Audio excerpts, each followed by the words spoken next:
ವೇದವಾಕ್ಯವನ್ನೆಲ್ಲ ಮೋರದಿಂದನ್ನಡದಿ ಬೋಧಿಸುತ್ತ ಜನರ ವೇದಾಮತಿ ಕೆಡಿಸಿರುವ ಸಾಧನೆಗಳಿಗೆ ಮಣಿಯುವೆನು, ಸಾಧನೆಗಳಿಗೆ ಮಣಿಯುವೆನು.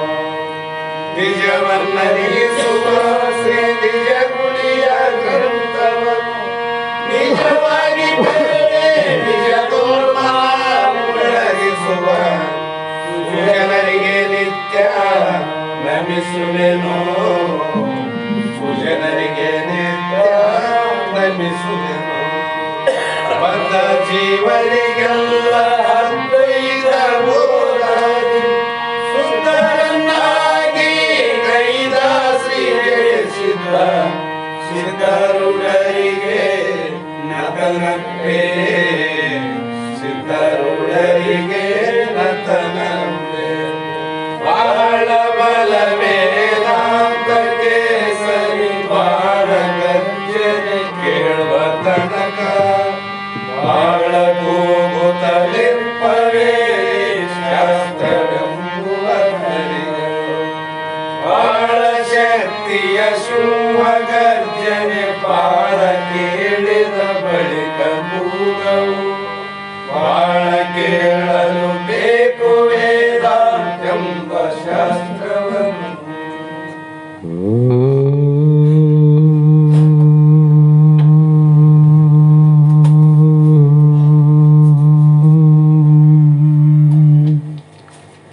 चिदम्बरमठाधीशं सिद्धारूढयतीश्वरं शिष्यप्रशिष्यरूपेण बोधकं गुरुमाश्रये. यदङ्घ्रिकमलद्वन्द्वं तापत्रयनिवारकम् शान्तैकपदं देवं सिद्धारूढमहं भजे. वन्दे सिद्धारूढमहं भजे. सिद्धसद्गुरुपादाब्जं जननी जनकस्तथा तत्त्वोपदेशकर्तारं नत्वा भक्तिपुरस्सरम्. जगदादि जगद्गुरु ಸಿದ್ಧಾರೂಢ ಮಹಾಸ್ವಾಮಿಗಳ ಶ್ರೀಪಾದ ಪದ್ಮಗಳಿಗೂ, ಆರೂಢ ಜ್ಯೋತಿ ಶಿವಪುತ್ರ ಮಹಾಸ್ವಾಮಿಗಳ ಶ್ರೀಪಾದಗಳಿಗೂ, ಶ್ರೋತ್ರಿಯ ಬ್ರಹ್ಮನಿಷ್ಠ ಬ್ರಹ್ಮಲೀನ ಸದ್ಗುರು ಬಸವಾನಂದರ ಚರಣ ಕಮಲಗಳಿಗೂ ಅನಂತ ದೀರ್ಘ ದಂಡ ಪ್ರಣಾಮಗಳನ್ನು ಸಮರ್ಪಿಸುತ್ತ, ಸದ್ಗುರು ಸಿದ್ಧಲಿಂಗಪ್ಪ ತಾತ ಕಪಗಲ್ ಇವರನ್ನು ಮನದೋಳು ಪೂಜಿಸುತ್ತ, ತಮ್ಮೆಲ್ಲರಿಗೂ ವಂದಿಸುತ್ತ, ಈ ದಿನ ಶ್ರೀಮನ್ ನಿಜಗುಣ ಯೋಗಿಗಳು ರಚಿಸಿದಂಥ ಪರಮ ಅನುಭವ ಬೋಧ ಎನ್ನುವ ಗ್ರಂಥದ 4ನೇ ಸಂಧಿಯ 3ನೆಯ ಸೂತ್ರ ಇಂದಿನ ಆಧಾರದ ವಿಷಯವಾಗಿದ್ದು, ನಿನ್ನೆವರೆಗೂ ಅನಂತ ವಿಚಾರಗಳನ್ನು ಯಜ್ಞವಲ್ಯ ಮಹರ್ಷಿಗಳು ತನ್ನ ಸತಿಯಳಾದಂಥ ಮೈತ್ರಾದೇವಿಗೆ ಕಾಂಡತ್ರಯ ಅರ್ಥವನ್ನು ನಿರೂಪಣೆ ಮಾಡಿದರು. ಯಾವುದು ಜ್ಞಾನ ದೇವತೋ ಕೈವಲ್ಯ ಅನ್ನುವಂಥ ಈ ಯಾವ ವೇದದ ಕರ್ಮಕಾಂಡ, ಉಪಾಸನಕಾಂಡ, ಜ್ಞಾನಕಾಂಡ ಉಂಟಲ್ಲ, ಆದರೆ ನಿಜವಾಗಿ ಗುರುವಿನ ಮುಖೇನ ವಿಚಾರ ಮಾಡಿದಾಗ ಆ ಕಾಂಡಗಳ ಅರ್ಥವನ್ನು ಸರಿಯಾಗಿ ಹೇಳ್ತಾರಂತವ್ರು. ಇಲ್ಲಾಂದ್ರೆ ಕರ್ಮಕಾಂಡ, ಉಪಾಸನ ಕಾಂಡ, ಜ್ಞಾನಕಾಂಡ ಅಂತ ಇಲ್ಲಿ ಜ್ಞಾನದಲ್ಲಿ ಜ್ಞಾನಕಾಂಡದ ಕರ್ಮಗಳು, ಜ್ಞಾನದ ಕರ್ಮಗಳು ಬೇರೆ, ಭಕ್ತಿಯ ಕರ್ಮಗಳು ಬೇರೆ, ಕರ್ಮದ ಕರ್ಮಗಳು ಬೇರೆ. ಅವೆಲ್ಲವನ್ನು ಹೇಳಿ ಯಾವಾಗ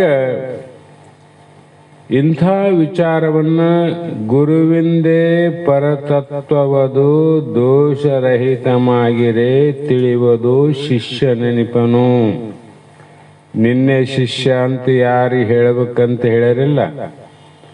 ಆ ಶಿಷ್ಯ ತನ್ನ ಸದ್ಗುರುವಿನಿಂದ ತಾನು ಯಾವಾಗ ಮನಸ್ಸು ಇಚ್ಛೆಯನ್ನು ಮಾಡಿ, ಶ್ರದ್ಧೆಯನ್ನಿಟ್ಟು, ವಿಶ್ವಾಸವನ್ನು ಮಾಡಿ, ಈತನೇ ನನಗೆ ಯೋಗ್ಯವಾದ ಗುರು ಅಂತ ಎಂದು ನಂಬಿ ಉಪದೇಶವನ್ನು ತಗೊಂಡನು. ಅಂಥ ಗುರುವಿನಿಂದ ಪರಬ್ರಹ್ಮ ಸ್ವರೂಪವನ್ನು ತಿಳಿಬೇಕು. ಏನು ತಿಳಿಬೇಕಾಗಿದೆ ಅಂದರೆ ಅನಿತ್ಯವಾದ ಜಗತ್ತಿನ ಸ್ವರೂಪವನ್ನು ತಿಳಿದು ಬೇಕಾಗಿಲ್ಲ. ಇದು ಹೆಂಗಿದ್ರೂ ಹಾಳಾಗ್ತದೆ. ಜಗತ್ತು ಎಂದಾದರೂ ಒಂದು ದಿನ ಹಾಳಾಗದೆ. ಇದನ್ನ ತಿಳಿಲಿಕ್ಕೆ ಶಾಸ್ತ್ರ ಬೇಕಾಗಿಲ್ಲ. ನಾವು ಕೂಸನ್ನ ನೋಡಿಲ್ಲ, ಗರ್ಭಿಣಿಯನ್ನು ನೋಡಿ ಹೇಳ್ತೀವಿ ಈಕೆ ಹೊಟ್ಟಿಲಾಳ ಅಂತ. ಇದು ತಿಳಿಯಕ್ಕೆ ಶಾಸ್ತ್ರ ಬೇಕಾ? 6 ತಿಂಗಳ 7 ತಿಂಗಳಾಗಿದ್ರೆ ಅಂದ್ರೆ ಇನ್ನ 2 ತಿಂಗಳಾಗ ಹಡಿತಾಳ ಅಂತ ಗೊತ್ತಾಗ್ತದೆ. ಶಾಸ್ತ್ರ ಬೇಕೇನು ಇದಕ್ಕೆ? ಅದು ಹಣದ ಮೇಲೆ ಬೆಳಿತದ, ದೊಡ್ಡದಾಗ್ತದ, ಯೌವನ ಬರ್ತದ, ಮದುವೆ ಆಗ್ತದ, ಮಕ್ಕಳು ಹಡಿತದ, ಮತ್ತಿಂಗ ಆತಗ ಅಂತ ಸತ್ತು ಹೋಗ್ತದ. ಇದು ಯಾರಿಗೆ ಗೊತ್ತಿಲ್ಲ? ಇದು ಎಲ್ಲರಿಗೂ ಗೊತ್ತದ. ಈ ವಿಷಯವನ್ನ ತಿಳಿಲಿಕ್ಕೆ ಗುರುವಿನಲ್ಲಿಗೆ ಹೋಗ್ಬಾರ್ದಪ್ಪ. ಈ ವಿಷಯವನ್ನ ತಿಳ್ಕೊಳ್ಳೋನು ಶಿಷ್ಯನಲ್ಲ ಅಂದ್ರು. ಏನ್ ತಿಳಿಯಕ್ ಬಂದಿದೆ? ಪರಬ್ರಹ್ಮ ಸ್ವರೂಪ. ನಾನು ಯಾರು, ನಾನು ಎಲ್ಲಿಂದ ಬಂದೆ, ಹೇಗೆ ಬಂದೆ, ಯಾಕೆ ಬಂದೆ, ಮಾನವನಾಗಿ ಹುಟ್ಟಿ ನಾನು ಏನು ಸಾಧನೆ ಮಾಡಬೇಕಾಗಿತ್ತು, ಮಾನವ ಕುಲದ ಧರ್ಮ ಏನದ, ಇದರ ಶ್ರೇಷ್ಠತೆ ಘನತೆ ಏನದ ಅಂತ ತಿಳ್ಕೊಂಡು ನಾನ್ಯಾರು, ನನ್ನ ನಿಜವಾದ ಸ್ಥಿತಿ ಏನು, ದೇಹ ನಾನು, ದೇಹದಾಗ ಇರುವಂಥ ಬ್ರಹ್ಮ ನಾನು, ಈ ಎಲ್ಲ ವಿಚಾರವನ್ನು ತಿಳಿದುಕೊಳ್ಳೋದಕ್ಕೆ ದೋಷರಹಿತವಾಗಿರೆ ಅಂದ್ರು. ಹೇಳುವಂಥ ವಿಚಾರದಲ್ಲಿ ಸದ್ಗುರು ನೀನೇ ಪರಬ್ರಹ್ಮ ಇದನಂತ ಹೇಳಲಿಲ್ಲ ನಿಮಗ ನಮಗ. ಬಸವಾನಂದರು ನೀವು ಜೀವ, ನೀನು ದೇಹ, ನೀನು ಶಿವ ಅಂತ ಬೇರೆ ಬೇರೆ ಹೇಳ್ಯಾರನವರು. ವೇದಗಳಾದ್ರೂ ಕೂಡ ಯಾರಿಗೆ ಬೇರೆ ಬೇರೆ ಹೇಳಿಲ್ಲ. ಕುಲ, ಜಾತಿ, ವರ್ಣ, ಆಶ್ರಮ ನೋಡಿ ನಿನಗೆ ಇದು ನಿನಗಿದಂತ ಹೇಳಿಲ್ಲ. ಕುಲ ಬೇರೆ ಇರಲಿ, ಜಾತಿ ಬೇರೆ ಇರಲಿ, ಹೆಣ್ಣೆ ಇರಲಿ, ಗಂಡೆ ಇರಲಿ, 84 ಲಕ್ಷ ಜೀವರಾಶಿಗಳಿರಲಿ, ಎಲ್ಲರ ಒಡಲೊಳ ಆಧಾರವಾಗಿ ನಿನ್ನೆ ಹೇಳಿನಲ್ಲ, ಆ ದೇವ ಈ ದೇವ ಎನಬೇಡ, ಸಕಲ ಜೀವಿಗಳಿಗೆ ಆಧಾರವಾದವನೇ ಮಹಾದೇವ ನೋಡಂದ್ರು. ಅಂತಹ ಪರಮಾತ್ಮ ಸ್ವರೂಪಿ ನಾವು ಹುಟ್ಟಿವೇನು? ಪಂಚಮಹಾಭೂತದ ದೇಹ ಹುಟ್ಟದ. ದೇಹ ಹುಟ್ಟಿದ ಮೇಲೆ ದೇಹ ನಾನು ಅನ್ನುವ ಭ್ರಮೆಯಿಂದ ನಾನು ಹುಟ್ಟಿನಂತ ತಿಳ್ಕೊಂಡಿವಿ ನಾವು. ದೇಹ ಹುಟ್ಟಿದರೆ ನಾನು ಹುಟ್ಟಿನೆಂದಲ್ಲ. ದೇಹ ಇದು ಸತ್ರೆ ನಾನು ಸಾಯ್ತೀನಿ ಅನ್ಕೊಂಡಿವಿ ನಾವು. ಅದು ಸತ್ಯ ಅದ. ಯಾವುದು ಹುಟ್ಟದ ಯದೃಶ್ಯಂ ತನ್ನಷ್ಟಂ. ಯಾವುದು ಜಗತ್ತಿನಲ್ಲಿ ಹುಟ್ಟದಂದ್ರೆ ಅದು 1000 ವರ್ಷ ಆದ್ರೂ ಕೂಡ ಅದು ಸಾಯಬೇಕದು. 1000 ವರ್ಷ ಅಂದಾಗ ಅದನ್ನ ತಿಳಿದಕ್ಕೆಲ್ಲ ಅದರೊಳಗೆ ಇರುವಂತ ನಿನ್ನ ಸ್ವರೂಪ, ನೀ ಪರಬ್ರಹ್ಮ ಇದ್ದೆ ಅಂತ ಹೇಳಿರಲ್ಲ, ಅದನ್ನ ಹೇಗೆ ತಿಳಿಬೇಕು ಅಂದ್ರೆ ಆ ಸದ್ಗುರುಗಳು ಮಹಾವಾಕ್ಯದ ಯಾವ ಮಹಾವಾಕ್ಯ? ಅಹಂ ಬ್ರಹ್ಮಾಸ್ಮಿ, ತತ್ವಮಸಿ ಮಹಾವಾಕ್ಯ, ಪ್ರಜ್ಞಾನಂ ಆನಂದಂ ಬ್ರಹ್ಮ, ಇನ್ನೂ ಕೆಲವು ಮಹಾವಾಕ್ಯಗಳನ್ನು ಸರಿಯಾಗಿ ಶಿಷ್ಯನಿಗೆ ಬೋಧಿಸಿ ಅದರ ವಾಚಾರ್ಥವನ್ನು ತೌಡನಿಂದ ಧಾನ್ಯದಿಂದ ಹೊಟ್ಟು ತೋರಿದಂಗೆ ಬಿಟ್ಟು ಧಾನ್ಯವನ್ನು ಸ್ವೀಕಾರ ಮಾಡಿದಂಗೆ ಅದರ ಲಕ್ಷ್ಯಾರ್ಥವನ್ನು ಸ್ವೀಕಾರ ಮಾಡಿದಾಗ ಇಲ್ಲಿ ಯಾರೆಲ್ಲ ಎಲ್ಲರೂ ಬ್ರಹ್ಮಸ್ವರೂಪರೇ, ಎಲ್ಲರೂ ಬ್ರಹ್ಮರೇ. ತಿಳಿಲಾದಾಗ ನಾನು ಬೇರೆ ನೀನು ಬೇರೆ ಅನ್ಕೊಂಡ್ವಿ. ತಿಳಿದ ಮೇಲೆ ಬ್ರಹ್ಮ ಅಲ್ಲ. ಎಲ್ಲರ ಮನೆಗೆ ಬೈಲು ಬಿಟ್ಟು ಒಬ್ಬೊಬ್ಬರ ಮನೆಗೆ ಬೆಂಕಿ, ಒಬ್ಬರ ಮನೆಗೆ ಗಾಳಿ, ಒಬ್ಬರ ಮನೆಗೆ ಆಕಾಶ, ಒಬ್ಬರ ಮನೆ ನೀರಾವೇನು? ಎಲ್ಲರ ಮನೆಗೆ ಬೈಲೇ ಇರೋದು. ಅದಂತೆ ಎಲ್ಲರ ಹೃದಯದಲ್ಲಿ ಅಂತರ್ಯಾಮಿ ಆಗಿರತಕ್ಕಂಥ ಪರಮಾತ್ಮ ಏನನ, ಅವನು ಒಬ್ಬನೇ ಆನ.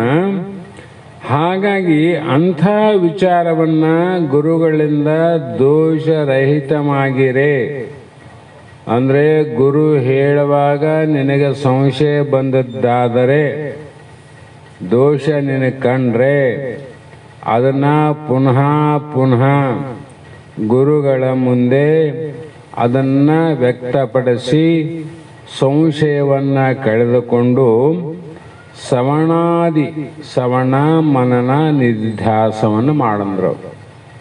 ಶ್ರವಣ ಅಂದ್ರೆ ಕೇಳಿದ್ದು ಗುರುಗಳು ಹೇಳಿದ್ದು ಹೌದು ಅಲ್ಲಪ್ಪ, ಸತ್ಯ ಅದೋ ಸುಳ್ಳಾದೋ ಅಂತ ಪುನಃ ಪುನಃ ವಿಚಾರ ಮಾಡಿ ಸತ್ಯ ಇದ್ರೆ ಒಪ್ಪೋದು, ಸುಳ್ಳಿದ್ರೆ ಬಿಡೋದಪ್ಪ. ಆದ್ರೆ ಗುರು ಸುಳ್ಳು ಹೇಳಿ ಮೋಸ ಮಾಡಕ್ ಬಂದಿಲ್ಲ ನಿನಗೆ, ಅದು ಲಕ್ಷ್ಯ ಇರಲಿ.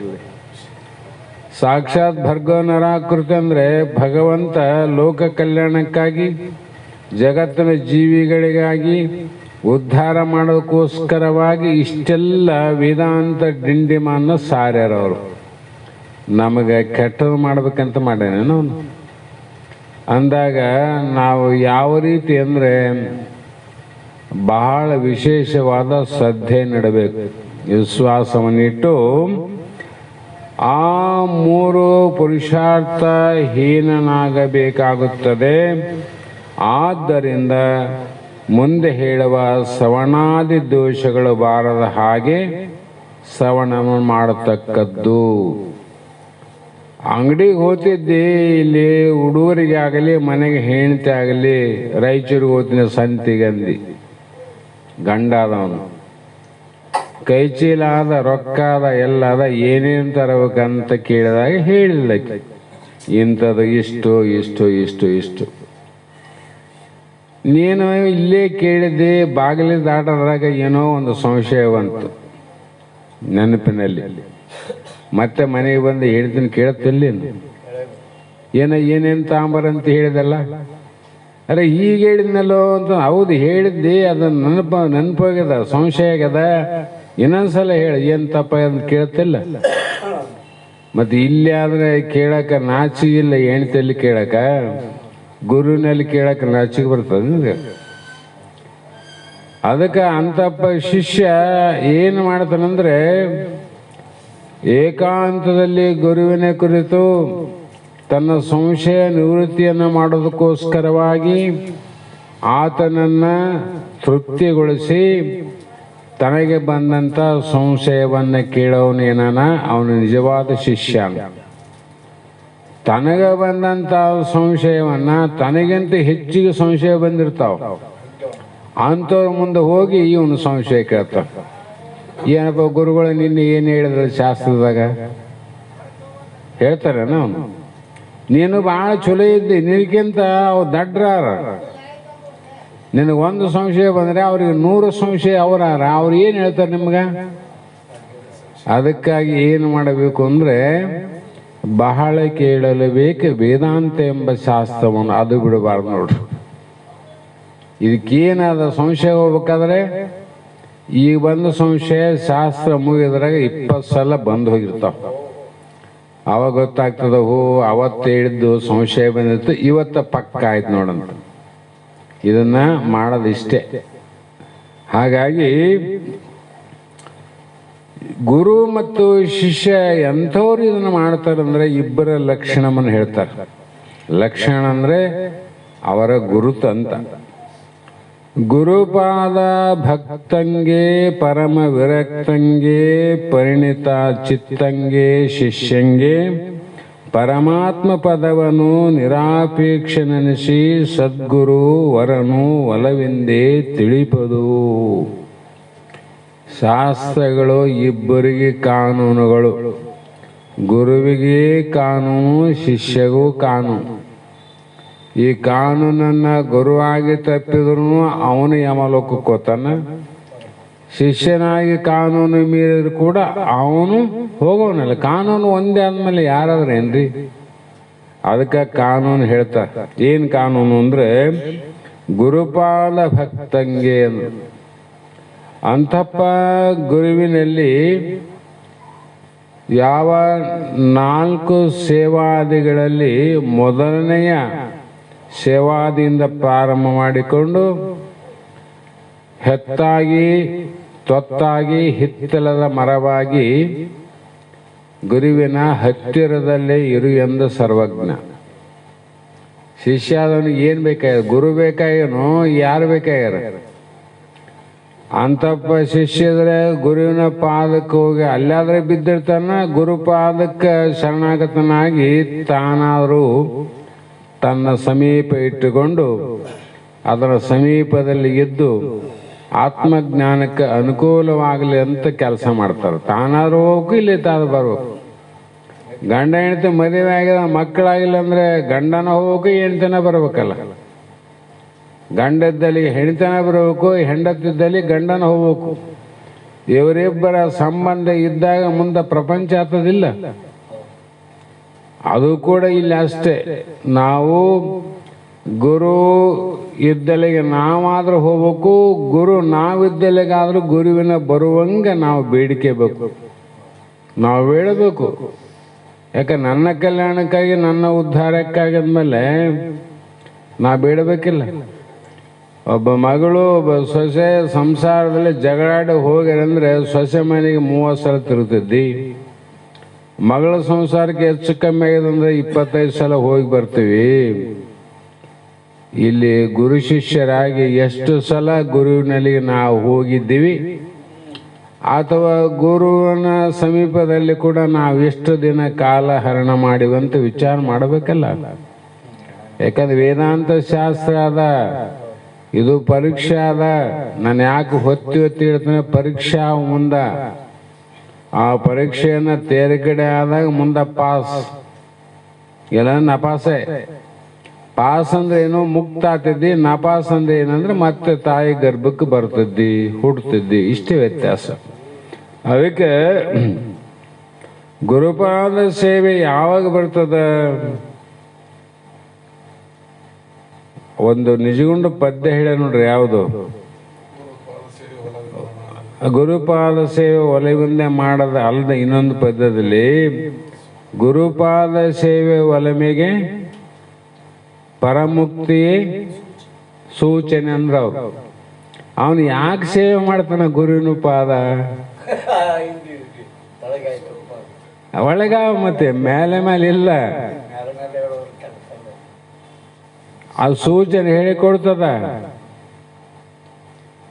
ಪರಮುಕ್ತಿಗೆ ಸೂಚನೆ ಅಂತ ಅದು ಹೇಳಿಕೊಡ್ತದ. ಅಂದಾಗ ಅವನಿಗೆ ಏನಿರ್ತಾವ ಹಿನ್ನೆಲೆ? ಪರಮುಕ್ತಿ ಬೇಕಾದವನಿಗೆ ವಿವೇಕ, ವೈರಾಗ್ಯ, ಶಮಧಮ ಸಾಧನ ಚತುಷ್ಟಯ ಸಂಪನ್ನ ಭರಿತನಾಗಿ ಮತ್ತೆ ಆತನು ಮೋಕ್ಷದ ಆಪೇಕ್ಷೆ ಒಂದನ್ನೇ ಇಟ್ಟುಕೊಂಡು ಅಂಥ ಒಬ್ಬ ಅಧಿಕಾರಿ ಏನನ, ಅಂಥ ಅಧಿಕಾರಿಗಳ ಕುರಿತು, ಅಂಥ ಅಧಿಕಾರಿಗಳ ಜಗತ್ನಾಗ ಇಲ್ಲ ಅಂತ ಅನ್ಬೇಡ್ರಿ. ಎಲ್ಲೆಲ್ಲಾರೋ ಗೊತ್ತಿಲ್ಲ, ನಾವು ನೋಡಿಲ್ಲ ಅಂದ್ರೆ ಜಗತ್ನಾಗ ಇಲ್ಲಂತ್ರೇನು? ಎಲ್ಲೆಲ್ಲಾರ ಆರ.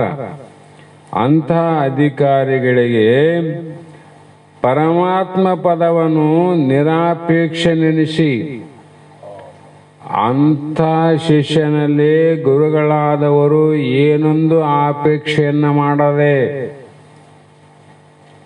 ಗುರುಗಳು ಏನು ಆಪೇಕ್ಷೆ ಮಾಡಂಗಿಲ್ಲ ಅಂತ ಶಿಷ್ಯನಿಂದ ಮಾಡಲಾರ್ದಂಗ ಏನು ಮಾಡ್ತಾನ? ಸದ್ಗುರು ಒಲವಿಂದ ತಿಳಿಪದು.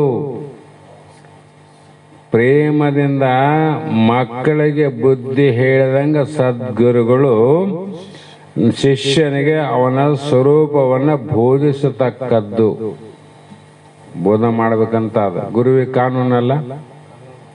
ಮತ್ತೆ ಯಾವ ಶಿಷ್ಯಗೆ ಅದು ಬಿಡಬಾರ್ದು. ಮತ್ತೆ ಆ ಶಿಷ್ಯನಿಗೆ ಅಂದ್ರು. ಹಾಗೆ ಬಸವಾನಂದ್ರು ಗೊತ್ತಲ್ಲ ನಿಮ್ಗೆ, 8-10 ವರ್ಷ ಇಬ್ಬರು ಮಹಾಪುರುಷರನ್ನು ನೋಡಿವಿ.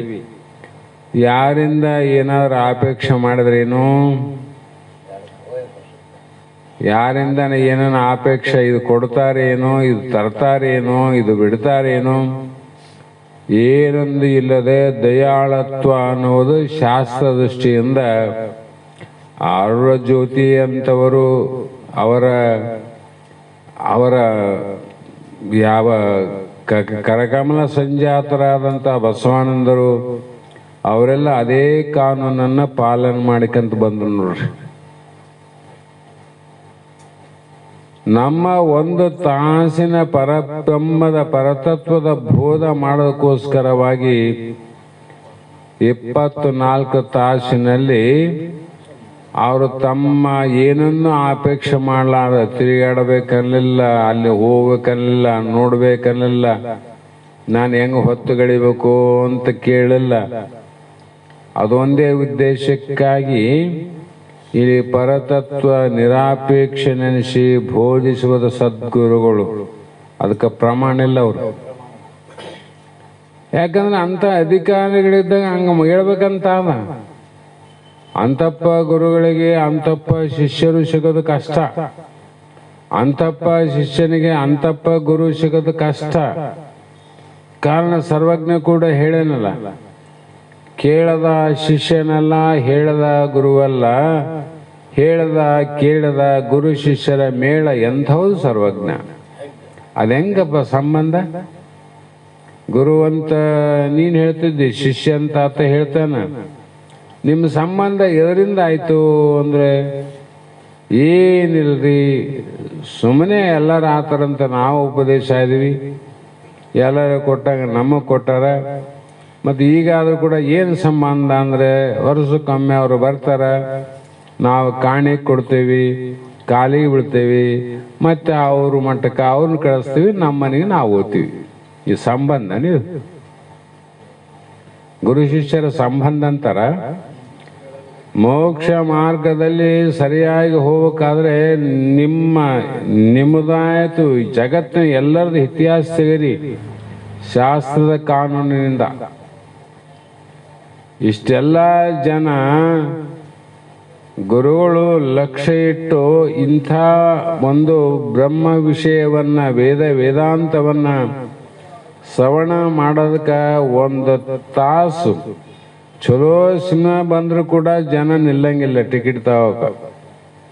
ಅದ್ರಂಗ 1 ತಾಸು ಮೊದಲೇ ಇಲ್ಲಿ ಬಂದು ಕುಂತು ಶಾಸ್ತ್ರ ಕೇಳಿ ಮನೆಗೆ ಹೋಗ್ತಾರಂದ್ರೆ ಆ ಅಪೇಕ್ಷೆ ಆದ ಇವರಿಗೆ ಅನ್ನೋ ಉದ್ದೇಶಕ್ಕಾಗಿನೇ ನಿರಾಪೇಕ್ಷೆಯಿಂದ ಬೋಧ ಮಾಡಿದ್ರು ಅವರು. ಇಲ್ಲಂದ್ರೆ ಯಾಕೆ ಮಾಡ್ತಿದ್ರು? 4 ಮಠಗಳು ಬಿಟ್ಟು. ಹಾಗೆ ಈ ರೀತಿ ಹೇಳುವುದು ಬೋಧಿಸತಕ್ಕದ್ದು ಅಂದ್ರೆ ಹೇಳ್ತಾರ ಅಂತ ಅರ್ಥ. ಮತ್ತೆ ಹೌದ್ರಿ, ನೀವೆಲ್ಲ ಇಷ್ಟೆಲ್ಲ ಹೇಳಿದ್ರಿ, ಮತ್ತೆ ಅವ್ರಿಗೆ ಅವ್ರ ಗುರುಗಳು ಇಂಥವ್ರೆ ಅಂತ ನಾವು ಹೆಂಗೆ ಶರಣಾಗತಿ ಆಗ್ಬೇಕು? ಅವ್ರಿಗೆ ಹೆಂಗೆ ಕಂಡು ಹಿಡಿದು ಅಂದ್ರೆ ನಿರಹಂಕಾರದೇ ಪರತತ್ವವನ್ನು ದೋಷ ವಿರಹಿತ ಮೆನೆ ತಿಳುಪ ಅವನನು ಗುರುವರನೆಂದು ನಂಬಲು ಬೇಹುವುದು ಆನಂದ ಶರನಿಧಿ ನೆಪ ಸುಂದರ ಗಾತ್ರೇ. ಅಂದ್ರೆ ಆನಂದವೇ ನಿನ್ನ ಸಮುದ್ರಕ್ಕೆ ನೀರು ಹೇಗೆ, ನಿನ್ನ ಹೃದಯಕ್ಕೆ ಆನಂದವೂ ಹಾಗೆ. ಇನ್ನೀಗ ಆನಂದ ಬೇಕಾಗ್ಯದ, ಸಮುದ್ರಕ್ಕೆ ನೀರು ಬೇಕಾಗ್ಯದ. ಸಮುದ್ರದಾಗ ಆನಂದ ಇತ್ತು, ನಿನ್ನಲ್ಲಿ ನೀರು ಇತ್ತು ಅಂದ್ರೆ ಏನು ಪದ್ಯ ಆಡಿದ್ನಲ್ಲ. ಹೌದಾ ಇಲ್ಲ? ಅದಕ್ಕೆ ಭಗವಂತ ಬಹಳ ಚಂದ ಮಾಡ್ಯಾನ. ಸಮುದ್ರಕ್ಕೆ ನೀರು, ಅಡವಿಗೆ ಅರಣ್ಯ, ಮನುಷ್ಯನಿಗೆ ಆನಂದದ ಬಯಕೆ ಇಟ್ಟದ್ದು ಭಗವಂತನ ಲೀಲೆ ಅಂತದ್ದು. ಅಂಥ ಶರೀರವುಳ್ಳ ಮಹಿತ್ರೆ ನಿರಹಂಕಾರವೇ. ಅಂಥವ್ರಿಗೆ ಏನಿರ್ತದ, ನಾನು ಒಬ್ಬ ಸದ್ಗುರುವಾಗಿ ನನ್ನ ಶಿಷ್ಯರಿಗೆ ಮತ್ತು ನಂಬಿದವರಿಗೆ ನಾನು ಜ್ಞಾನ ಉಪದೇಶವನ್ನ ಮಾಡುವ ಗುರು ಅಂತ ಅಭಿಮಾನ ನೋಡೋರಿಗೆ. ತಿಳ್ಕ ಅವನ ಲಕ್ಷಣ. ಅಭಿಮಾನ ಇಲ್ಲ. ಏನು ಅಭಿಮಾನ? ನಾ ಗುರು, ನಾನು ಜ್ಞಾನಿ, ನನ್ನ ಜ್ಞಾನವನ್ನ ಅವರಿಗೆ ಉಪದೇಶ ಮಾಡುತ್ತೇನೆ ಎಂಬ ಅಭಿಮಾನ ಇಲ್ಲದೆ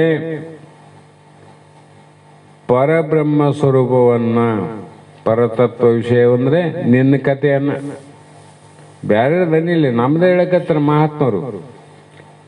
ಆತ ಯಾವೊಂದು ದೋಷದಿಂದ ಅಂದ್ರೆ ಸಂಶಯದಿಂದ ಕೂಡದಿರುವ ಹಾಗೆ, ಸಂಶಯ ಇರಂಗಿಲ್ಲ ಅವ್ರು ಹೇಳೋ ಮಾತಿನಲ್ಲಿ. ತಿಳುಪುವನು ಅಂದ್ರೆ ಬೋಧಿಸತಕ್ಕವನು. ಇವನು ನೋಡ ಅಂತವನು ಎಲ್ಲಿ ಸಿಗ್ತಾನ, ಅವನೇ ಗುರು ಅಂತ ನಿನ್ನ ಶರಣಾಗತನಾಗು. ಯಾರೇ ಇರಲ್ಲ, ನಾವು ಹಂಗಿಲ್ಲ.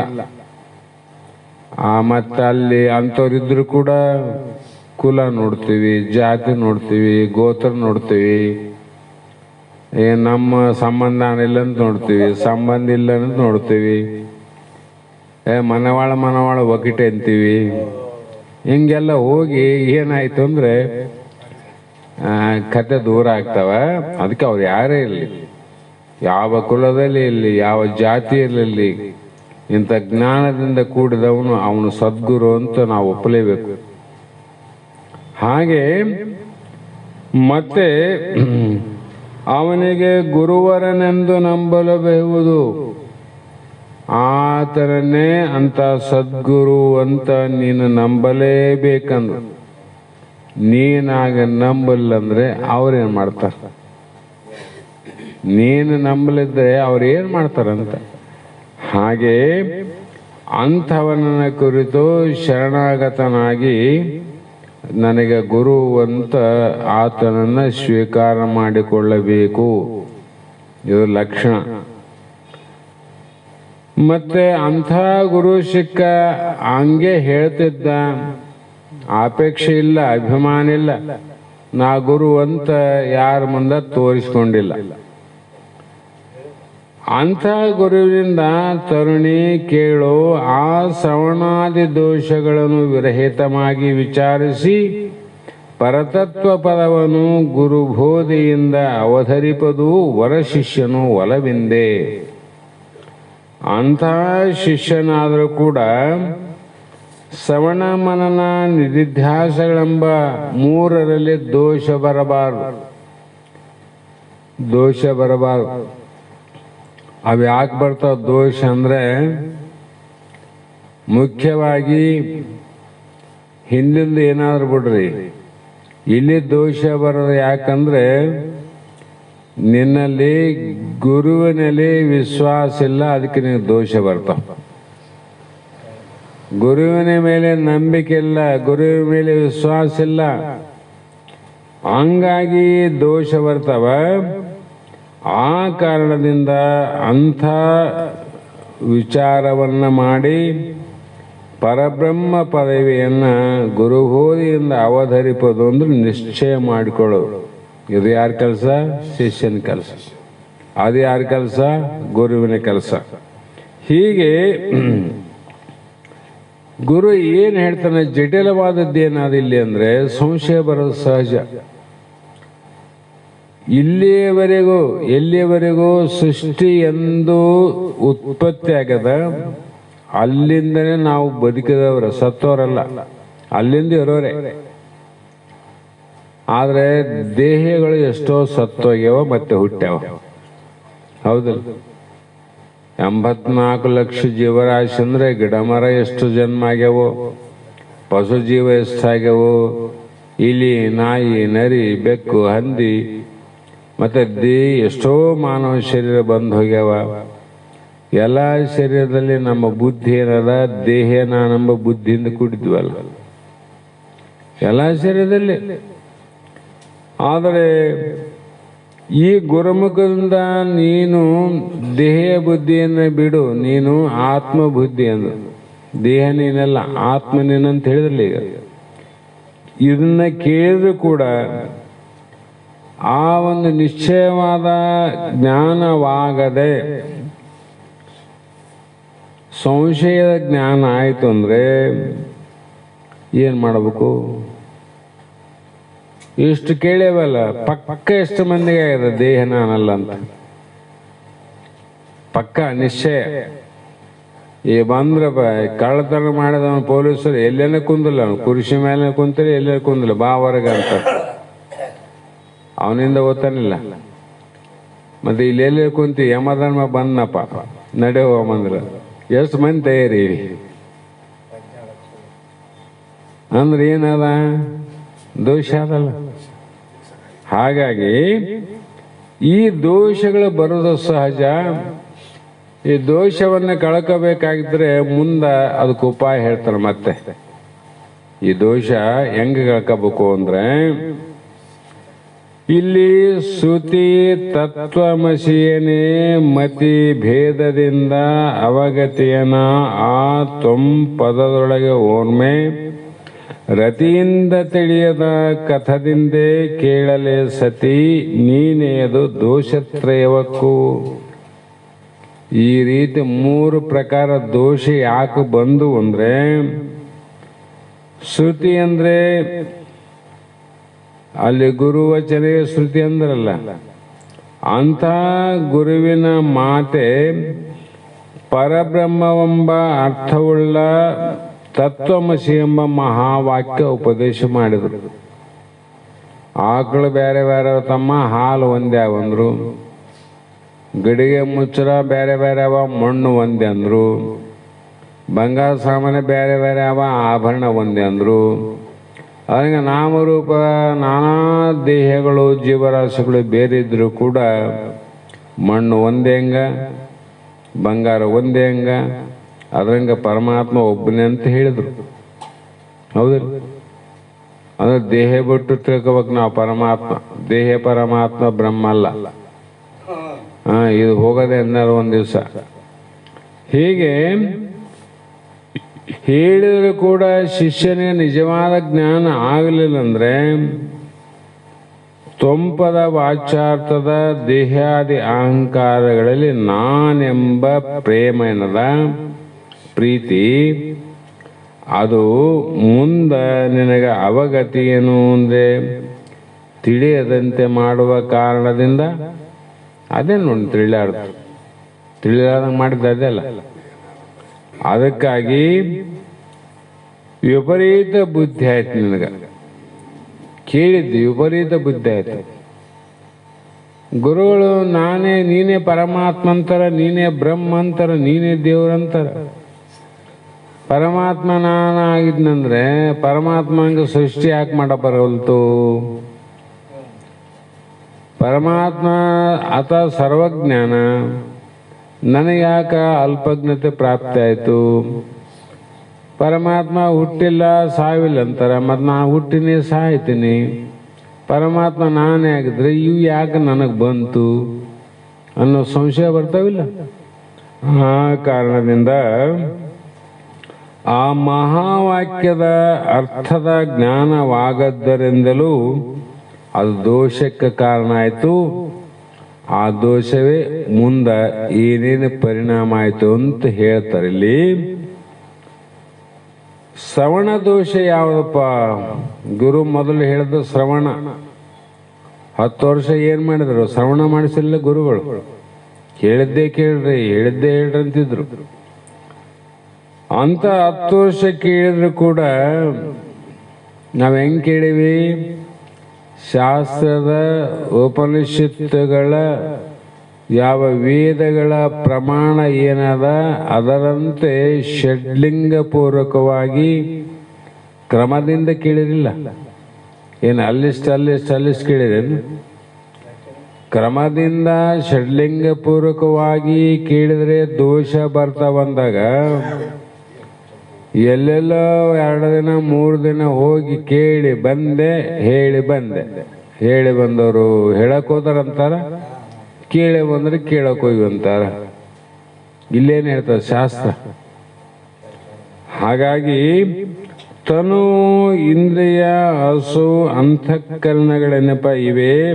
ತಾನೆಂಬುದು ಅನುದಿನ ಇನಿತಗಲದೆ ತನ್ನೋಳು ಇರ್ಪ ತತ್ಕ್ರಿಯೆಯಿಂದೆ ತನಗೆ ಶ್ರವಣ ದೋಷವೆನಿಪದು. ಇವು ನೀನಲ್ಲಂದ ಇದು ನಾನಂತ ನೀ ತಗೊಂಡಿ. ತನುವನಂದ್ರೆ ಶರೀರ, ಹೌದಲ್ಲ? ಈ ಶರೀರ ಏನಾಯ್ತು? ಮಾಯೆ ಮಹತ್ವದಿಂದ, ತ್ರಿಗುಣಾಹಂಕಾರದಿಂದ, ಪಂಚಭೂತಗಳಿಂದ, ಪಂಚಮಹಾಭೂತದಿಂದ ಒಂದೊಂದು ತತ್ವ 5 ಭಾಗವಾಗಿ 25 ತತ್ವದಿಂದ ಸ್ಥೂಲ, ಸೂಕ್ಷ್ಮ, ಕಾರಣ ಶರೀರ ಮತ್ತೆ ಕರ್ಮೇಂದ್ರಿಯ, ಜ್ಞಾನೇಂದ್ರಿಯ, ಪಂಚಪ್ರಾಣಗಳು ಹುಟ್ಟವಿಲ್ಲ. ಮತ್ತೆ ಇವುಗಳನ್ನ ಏನು ಮಾಡಿದಿ? ಮತ್ತೆ ಮನಸ್ಸು, ಬುದ್ಧಿ, ಚಿತ್ತ, ಅಹಂಕಾರ ಇವು ತತ್ವ ಹುಟ್ಟ್ಯವಲ್ಲ. ಇವೆಲ್ಲ ಅದರಿಂದ ಹುಟ್ಟ್ಯವಲ್ಲ, ಪಂಚಮಹಾಭೂತದಿಂದನೇ. ಇವು ಎಲ್ಲವೂ ಅಲ್ಲಂತ ಗುರು ಹೇಳ್ದ. ಇವುಗಳೇ ನಾನಂತ ನೀ ತಿಳ್ಕೊಂಡಿ. ಯಾವುದು ನೀ ಗುರು ಹೌದಂತನ ಅದನ್ನ ಅಲ್ಲಂದಿ, ಯಾವುದು ಗುರು ಅಲ್ಲ ಅಂದ ನೀ ಹೌದಂತ ತಿಳ್ಕೊಂಡಿ. ಕೇಳಿ ತಿಳ್ಕೊಂಡಿ ನೋಡು, ಕೇಳಾರ್ದವ್ನು ಏನಂತ ತಿಳ್ಕೊಳ್ಳಿ. ಈ ರೀತಿ ಆಗ ಇನಿತಗಲದೆ ಅಂದ್ರೆ ಎಳ್ಳು ಕಾಳಿನಷ್ಟು ಕೂಡ ಮೊದಲು ಹೆಂಗಿತ್ತು ಈಗನ ಹಂಗೆ ಅದ. ಕೇಳೋದಕ್ಕೆ ಮುಂಚೆ ಹೆಂಗಿದ್ದಿ, ಈಗನ ಹಂಗೆ ಆದಂದ್ರೆ ಇದು ಆ ಕರ್ಮ ಮೂಲಕವಾಗಿ ಅದೇ ಶ್ರವಣದ ನೀನು ದೋಷದಿಂದ ಮಾಡಿದ ಕರ್ಮ ಕೇಳಿದ್ದೆ, ದೋಷದಿಂದ ಕೇಳಿದ್ ನಾವು. ಇದಕ್ಕೆ ಶ್ರವಣ ದೋಷವೆನಿಪದು. ಎಲ್ಲಿ ತಪ್ಪಾಗ್ಯದ? ಕೇಳಲ್ಲೇ ವ್ಯತ್ಯಾಸ ಆಗ್ಯದ ಅಂತ ತಿಳ್ಕೋಬೇಕು. ಸರಿಯಾಗಿ ನಾ ಕೇಳಿಲ್ಲ ಅಂತ ತಿಳ್ಕೊಂಡು ಅದನ್ನ ಸರಿಯಾಗಿ ಈಗ ಕೇಳು. ದೋಷ ಹೋಗ್ಬೇಕಲ್ಲ. ತಪ್ಪು ಮಾಡೀನಿ ಅಂತ ಕೂಡಬೇಡ. ಇದು ಮೋಕ್ಷ ಮಾರ್ಗ ಅದ, ತಿದ್ದಿಕೊಳ್ಳಕ್ಕೆ ಅವಕಾಶ ಅದ. ಪ್ರಪಂಚದಲ್ಲಿ ಕೂಡ ತಿದ್ದಿಕೊಳ್ಳುವ ಅವಕಾಶ ಕೆಲವಿಲ್ಲ. ಸಂಸಾರದಾಗ ಪಾರಮಾರ್ಥದಲ್ಲಿ ಪ್ರತಿಯೊಬ್ಬರು ತಿದ್ದಿಕೊಳ್ಳುವ ಅವಕಾಶ ಅದ. ಹಾಗಾಗಿ ಯಾಕಂದ್ರೆ ಇಲ್ಲಿ ಕ್ಷಮಾ ಮಾಡವನ ಗುರುವಾನ, ಕ್ಷಮಾ ಮಾಡೋನು ಪರಮಾತ್ಮನ. ಜನಗಳ ಕೈಯಲ್ಲಿದ್ರೆ ಇದನ್ನು ವ್ಯತ್ಯಾಸ ಆಗ್ತಿತ್ತು. ಇದನ್ನು ಒಪ್ತದಿಲ್ಲ ಮಂದಿ, ಒಪ್ಪಂಗಿಲ್ಲ. ಇದು ಗುರುವಿನ ಕೈಯಲ್ಲದ, ಪರಮಾತ್ಮನ ಕೈಯಲ್ಲದ. ಅದಕ್ಕೆ ಅವಕಾಶ ಕೊಡ್ತಾರ ಅವ್ರು. ತಿದ್ದಿಕೋ ತಮ್ಮ, ತಿದ್ದಿಕೋ ತಿದ್ದಿಕೋ ತಿದ್ದಿಕೋ. ಯಾಕೆ ಅಷ್ಟು ಹೇಳ್ತಾರ? ತಿದ್ದಿಕೊಂಡು ಉದ್ಧಾರ ಆದರೆ ನಿನಗೇ ಆನಂದ ಆಗ್ತದ, ಮೋಕ್ಷ ಆಗ್ತದ. ತಿದ್ದಿಕೊಳ್ಳಲಿಲ್ಲ ನಿನಗೆ ಜನನ ಮರಣ ಹುಟ್ಟತ್ತವ. ನಮಗೇನಂತಾರ ಅವರು? ಅದು ಕರ್ತವ್ಯ ಮಾತ್ರ ಹೇಳ್ತಾರೆ. ಹಾಗಾಗಿ ತನು ಮೊದಲನಸಿ ತೋರ್ಪ ಅನಿತನು ಅರಿವ ದಷ್ಟನೇ ತಾನು ಈ ಒಡಲೊಳು ತೂರಿಯನು ಎನಿಪ ವಿಚಾರದ ಅರಿಕೆಯುಳ್ಳ ಕಥನಿಂದೇ ಮನನ ದೋಷ ಆಖ್ಯ ಅಪ್ಪನು ತಾನೇ. ಮನನ ದೋಷ ಯಾರಿಂದ ಆಯ್ತು? ಯಾರು ಏನು ಮನೆಗೆ ಮುಂದೆ ತಂದು ಯಂತ್ರ ಮಂತ್ರ ಮಾಡಿಲ್ಲ, ಕೇರ್ ಹಾಕಿಲ್ಲ, ನಿಂಬೆಹಣ್ಣಿಟ್ಟು ಹೋಗಿಲ್ಲ, ಏನು ಮಾಡಿಲ್ಲ, ನೀನೇ ಮಾಡ್ಕೊಂಡಿದ್ದ. ಏನ್ ಮಾಡ್ಕೊಂಡಿ? ಜನನ ಮರಣಗಳಿಂದ ಕೂಡಿದ ಶರೀರ ಇಲ್ಲ, ವಿಕಾರದಿಂದ ಕೂಡಿದ ಶರೀರ. ಮತ್ತ ಇದಕ್ಕ ಮಂದತ್ವ ಪಟುತ್ವ ಅದಲ್ಲ ಶರೀರಕ್ಕಲ್ಲ.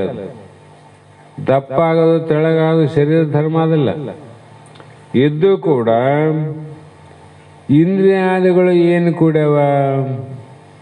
ಇಂದ್ರಿಯಾದಿಗಳು ಅವು ವಿಷಯಾದಿಗಳಿಂದ ಕೂಡ್ಯಾವ.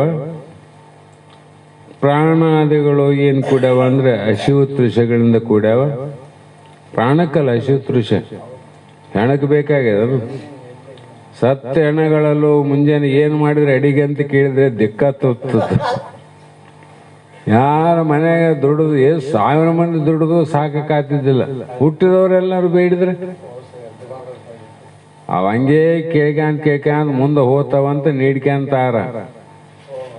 ನಮಗಾದ್ರೆ ಅಷ್ಟು ತಿಳ್ಕೋಬೇಕು, ಮುಂದೆ ಇವು ಹೋಗ್ತಾವಂತ ಈಗ ನೀಡ್ತಾರ.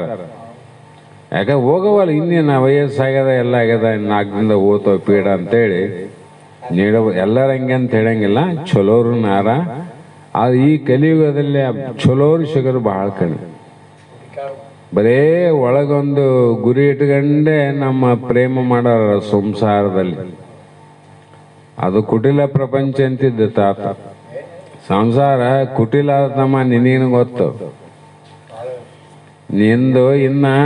ನಿನ್ನಿಂದ ಆದಾಯ ಅದ, ಅಲ್ಲಿವರು ಸತ್ಯ ಕಾಣ್ತದೆ ನಿನಗೆ ಅವ್ರು ಮಾಡೋ ಪ್ರೇಮ. ನಿನ್ನಿಂದ ಆದಾಯ ಅದ, ಅದಕ್ಕೆ ನಿನ್ನ ಮೇಲೆ ಅವರ ಪ್ರೇಮ ಸತ್ಯ. ಬಲ್ಲಪ್ಪ ಎಲ್ಲರ ಮನೆಯಂಗೆ ಅಲ್ಲ, ನಮ್ಮನೆಗೆ ಬ್ಯಾರೆ ಅದಂತ ಅನ್ಕೊಂಡಿದ್ದಿ. ನಿನ್ನಿಂದ ಆದಾಯ ಕೈ ತಪ್ಪಿದ್ ನೋಡು, ಮೂಲೆ ಕುಂದಿಸಲಿಲ್ಲ, ಶಾಸ್ತ್ರ ಸುಳ್ಳಾತ. ಕುಂದ್ರದೆ ಹೇಳಿದ್ನಲ್ಲಿ ಎಲ್ಲೋ ಒಬ್ರು ಒಳ್ಳೆಯವರು ಯಾರಂತ. ಹಾಗಾಗಿ ಇಲ್ಲಿ ಇಂಥ ಅಶುವತೃಷೆ, ಜನನ ಮರಣ, ಅಂಧ ಮಂದ್ಯ, ಪಟುತ್ವಾದಿ ಧರ್ಮಗಳಿಂದ, ಸಂಶಯ ನಿಶ್ಚಯ ಮೊದಲಾದವುಗಳಿಂದ ಮನಬುದ್ಧಾದಿಗಳು, ಮನಸ್ಸು ಏನು ಮಾಡ್ತದ? ಸಂಕಲ್ಪ ವಿಕಲ್ಪ ಮಾಡೋದು ಯಾವುದು? ದೇಹ ಅಲ್ಲ, ಮನಸ್ಸು. ಅದು ಮಾಡಿ ಅದಕ್ಕೆ ಯಾಕೆ ನಿದ್ದೆ ಬರವಲ್ತು ಅನ್ನೋದು ಇದಕ್ಕೆ ನೋಡಿ. ನಿನ್ನೆ ಯಾರಿಗೆ ಒಂದು ಮಾತು ಹೇಳಿದೆ, ಅವು ಎಲ್ಲೇನ ಬರಿಬೇಕಂತೀನಿ ನೆನಪಾದ ಪೆನ್ನು ಸಾರಂಗಲ್ಲಿ ನಡೆಸುವಾಯ. ನಾವು ದೇಹ ನೋಡ್ರಿ, ಎಲ್ಲಿಯಾದ್ರೂ ಕೂಡ ಬಹಳ ನಾವು ಸವಿಸಿದೀವಿ ಅಂದ್ರೆ ದೇಹ ಸೇವಾದಿಗಳಲ್ಲಿ ಅಥವಾ ಸಂಸಾರಕ್ಕಾಗಲಿ ಪಾರಮಾರ್ಥಕ್ಕಾಗಲಿ ದೇಹದಿಂದ ದಣಿವು ಭಾಳ ಆಯ್ತಂದ್ರೆ ಅವತ್ತ ಗಪ್ ಚಿಪ್ ನಿದ್ದೆ ಬರ್ತದೆ. ನೋಡಿರ್ಬೇಕು, ದೇಹ ದಣಿಕಾಯ್ತಂದ್ರೆ ನಿದ್ದೆ ಬರ್ತದ. ಮನಸ್ಸಿಗೆ ದಣಿಕಾಯ್ತಂದ್ರೆ ನಿದ್ದೆ ಹೊಡಿಯೋತದ ನೋಡ್ರಿ. ವಿಚಾರ ಮಾಡ್ರಿ, ಮನೆಗೆ ಹೋಗಿ ಮಾಡ್ರಿ.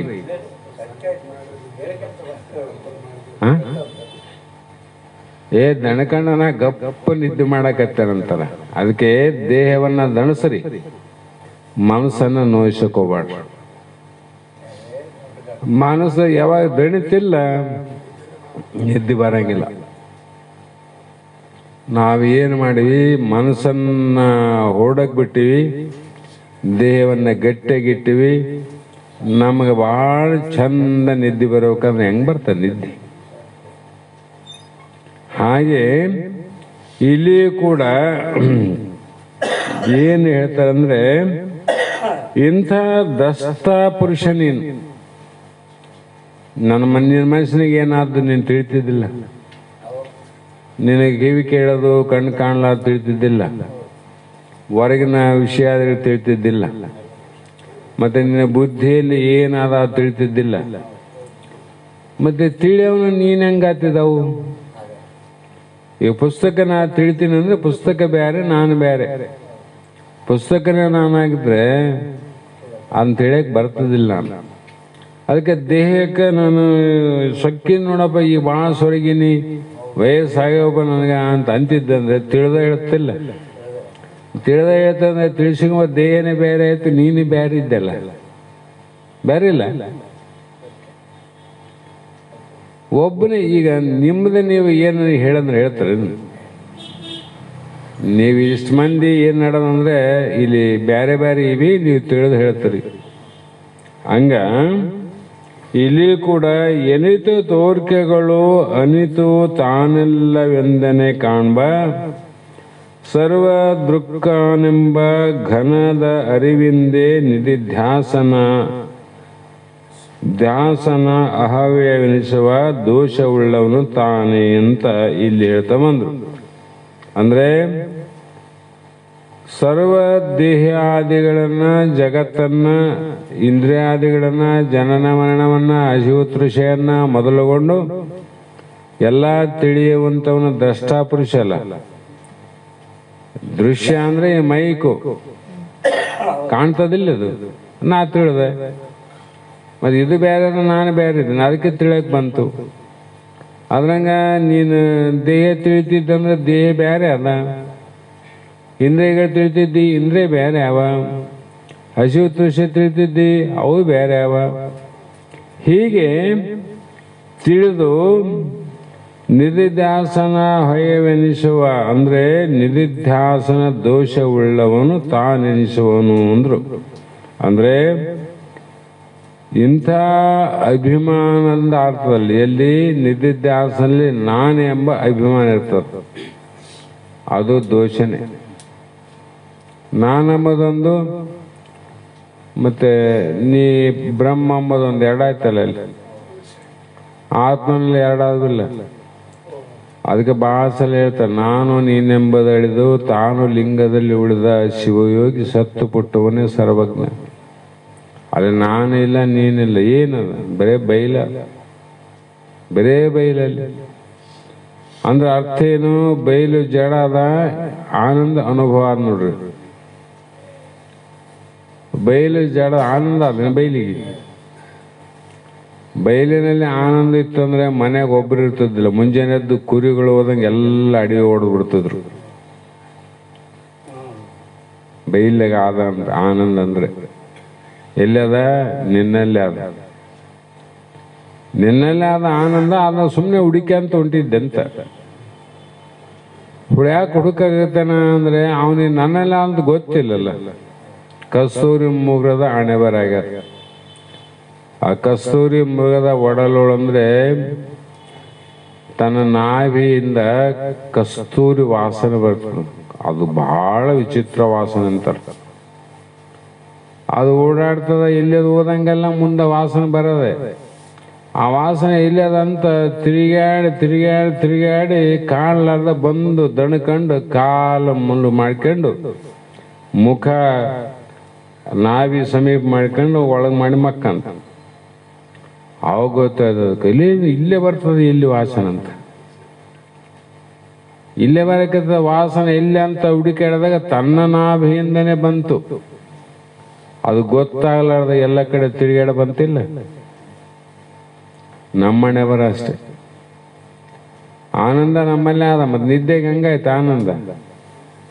ಹೆಂಡ್ರಿಲ್ಲ, ಮಕ್ಕಳಿಲ್ಲ, ಹೊಲ ಇಲ್ಲ, ಮನೆ ಇಲ್ಲ, ರಾಜಿಲ್ಲ, ರೈತಿಲ್ಲ, ಬಡತನ ಇಲ್ಲ, ಶ್ರೀಮಂತಿಲ್ಲ, ಎಲ್ಲರಿಗೂ ನಿದ್ದೆಗೆ ಆನಂದ ಆಗ್ಯದು. ಒಬ್ಬೊಬ್ರಿಗೆ ಬೇರೆ ಬೇರೆ ಆಗ್ಯದು.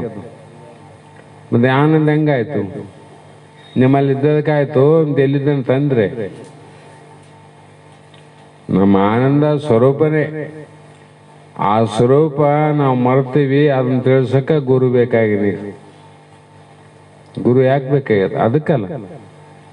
ದಶಮ ಪುರುಷನಂತೆ 108 ಉಪಮಾನಗಳನ್ನು ಕೊಟ್ಟರೆ ಶಾಸ್ತ್ರದಲ್ಲಿ.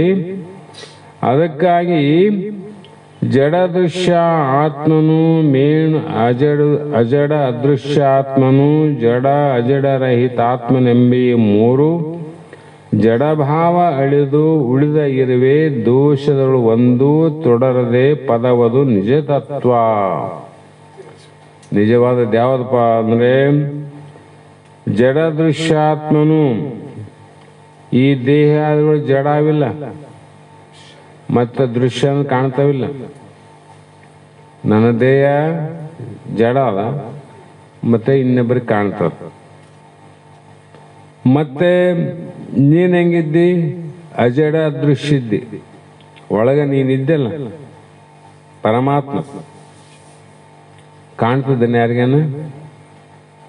ಕಾಣಂಗಿಲ್ಲ. ಯಾಕ? ಅಜಡ ಮತ್ತೆ ಅದೃಶ್ಯ. ದೇಹ ಕಣ್ಣ ಕಾಣಂಗಿಲ್ಲ. ಹೀಗಿದ್ದು ನೀನು ಅಜಡ ಅದೃಶ್ಯಾತ್ಮ ಅಂದ್ರೆ ಏನು? ಚೈತನ್ಯ ರೂಪ ಅಂತ ಅರ್ಥ ಆಯ್ತಲ್ಲ. ಸ್ವಯಂ ಪ್ರಕಾಶ ರೂಪ. ನಿನಗೆ ಯಾರು ಹಂಗಿಲ್ಲ, ದೇಹದ ಹಂಗಿಲ್ಲ, ಇಂದ್ರಿಯಾದಿಗಳ ಹಂಗಿಲ್ಲ, ಮನಬುದ್ಧಿ ಹಂಗಿಲ್ಲ, ಪ್ರಾಣಾದಿಗಳ ಹಂಗಿಲ್ಲ, ಹಸಿವು ತೃಷಗಳ ಹಂಗಿಲ್ಲ.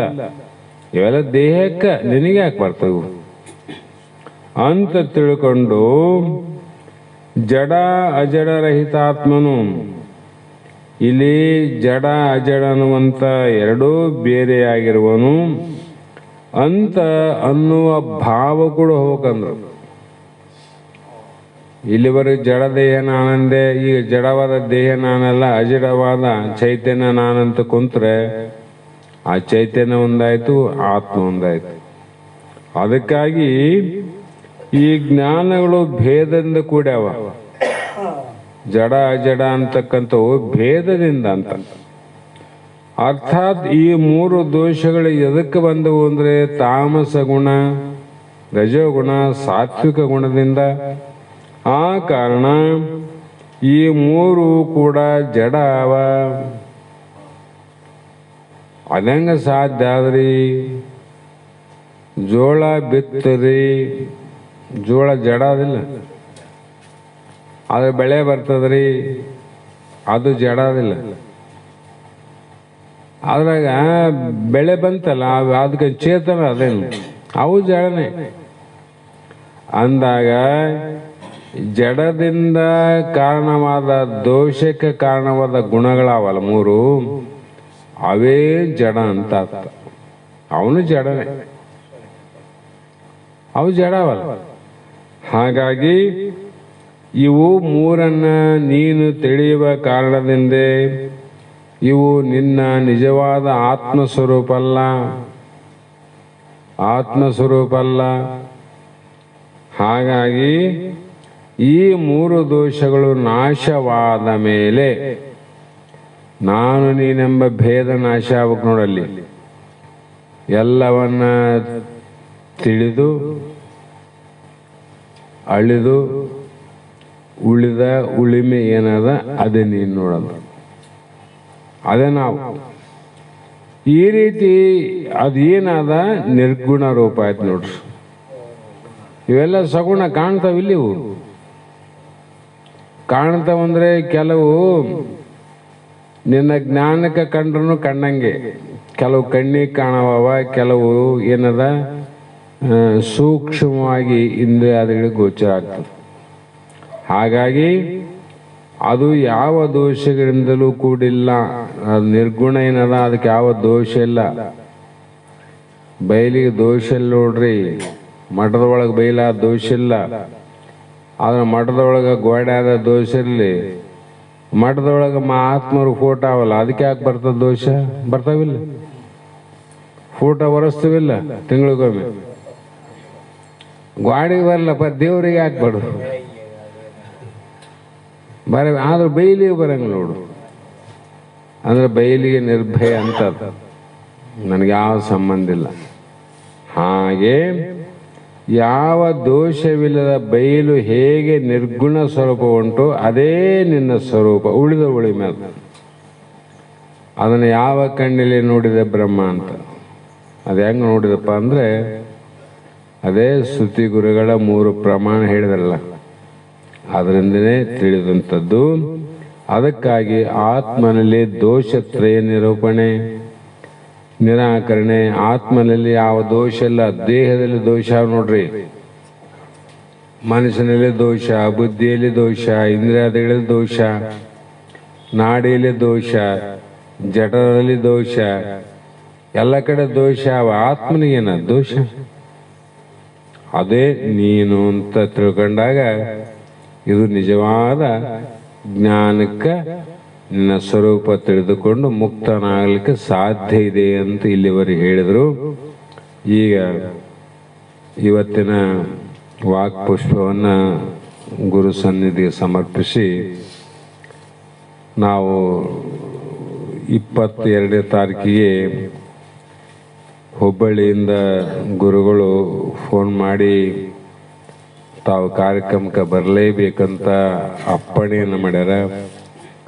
ಆ ಕಾರಣಕ್ಕಾಗಿ ಅವರಲ್ಲಿ ನಾನಪ್ಪ ಒಂದು ದಿನ ತಡವಾಗಾದರೂ ಬರ್ತೀನಿ, ತಮ್ಮನ್ನು ಭೇಟಿಯಾಗಿ ನಾ ಬರುವಂಥ ಕಾರ್ಯ ಮಾಡ್ತೀನಿ ಅನ್ನೋದಕ್ಕೆ 22 ಬೆಳಿಗ್ಗೆ ಹೋಗಿ ಸಾಯಂಕಾಲ ಕಾರ್ಯಕ್ರಮಕ್ಕೆ ಅಟೆಂಡ್ ಆಗಿ ಅವತ್ತು ವಸತಿ ಮಾಡಿ 23ನೇ ತಾರೀಕಿಗೆ ಮಧ್ಯಾಹ್ನ ಮಂಗಲ ಆಗ್ತದೆ. ಮತ್ತು ನಮ್ಮದು ಕೂಡ ಬೇರೆ ಬೇರೆ ಸ್ವಲ್ಪ ಕೆಲಸ ಅವ, ಬೇರೆ ಕಡೆ ಹೋಗ್ಬೇಕಾಗ್ಯದ. ಅದನ್ನು ಮುಗಿಸ್ಕೊಂಡು ಮತ್ತೆ ವಾಪಸ್ ಇಲ್ಲಿಗೆ ಬರ್ತೀವಿ. ನಾವು ಬರೋದು ತಡ ಆದರೂ ಕೂಡ ತಾವೆಲ್ಲರೂ ಪ್ರತಿನಿತ್ಯದಂತೆ ಅಲ್ಲಿ ಹೋಗೋರಿದ್ರೆ ಭಾಳ ಸಂತೋಷ.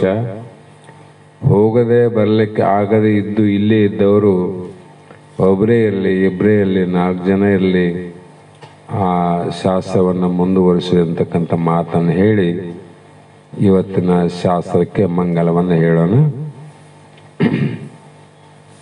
ಸದ್ಗುರುವಿನ ಮೇಲೆ ಶಿವ ಸಾಮನ ಮೇಲೆ ಮೂವಸೂರಾಡಿರೆ. ಸದ್ಗುರುವಿನ ಮೇಲೆ ಶಿವ ಸಾಮನ ಮೇಲೆ ಮೂವಸೂರಾಡಿರೆ. ಸದ್ಗುರುವಿನ ಮೇಲೆ ಶಿವ ಸಾಂಬನ ಮೇಲೆ ಮೂವಸೂರಾಡಿರೆ. ಸದ್ಗುರುವಿನ ಮೇಲೆ ಶಿವ ಸಾಂಬನ ಮೇಲೆ ಮೂವಸೂರಾಡಿರೆ. ಹುಟ್ಟಿದ ಕ್ಷಣ ಬಂದು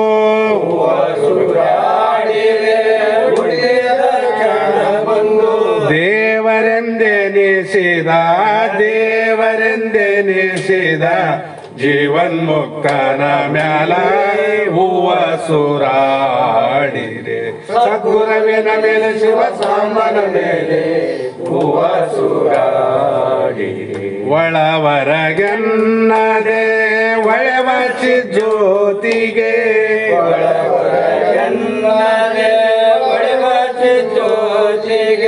ಬೆಳಗೋ ಪ್ರಕಾಶನ ಬೆಳಗೋ ಪ್ರಕಾಶನ ತಿಳಿದ ಮೈಮಾನ ಮ್ಯಾಲ ಮೂವಸೂರಾಡಿರೆ.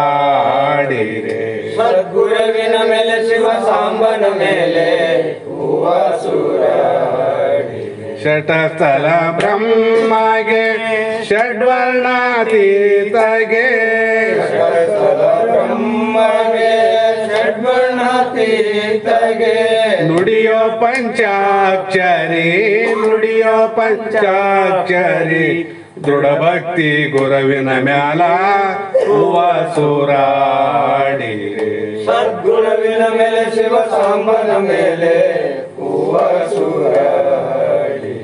ಉನ್ಮನೆ ಪ್ರಭೆಯೋಳು ತನ್ಮಯನಾದವಗೆ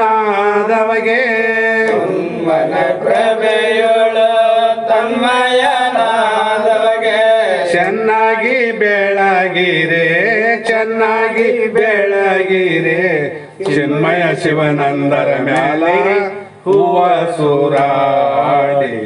ಸದ್ಗುರುವಿನ ಮೇಲೆ ಶಿವ ಸಾಂಬನ ಮೇಲೆ ಮೂವಸೂರಾಡಿರೆ ಮೂವಸೂರಾಡಿರೆ. ಶ್ರೀಮದ್ ಜಗದ್ಗುರು ಸಿದ್ಧಾರೂಢ ಮಹಾರಾಜ್ ಕಿ ಜೈ. ಶ್ರೀ ಸದ್ಗುರು ಶಿವಪುತ್ರ ಸ್ವಾಮಿ ಮಹಾರಾಜ್ ಕಿ ಜೈ. ಶ್ರೀ ಸದ್ಗುರು ಬಸವಾನಂದ ಸ್ವಾಮಿ ಮಹಾರಾಜ್ ಕಿ ಜೈ. ಶ್ರೀ ಸದ್ಗುರು ಅಭಿನವ ಮಹಾರಾಜ್ ಕಿ ಜೈ. ಸಕಲ ಸಾಧು ಸಂತ ಮಹಾರಾಜ್ ಕಿ ಜೈ. ಜಯ ಮಂಗಲಂ ಜಯ ನಮಃ.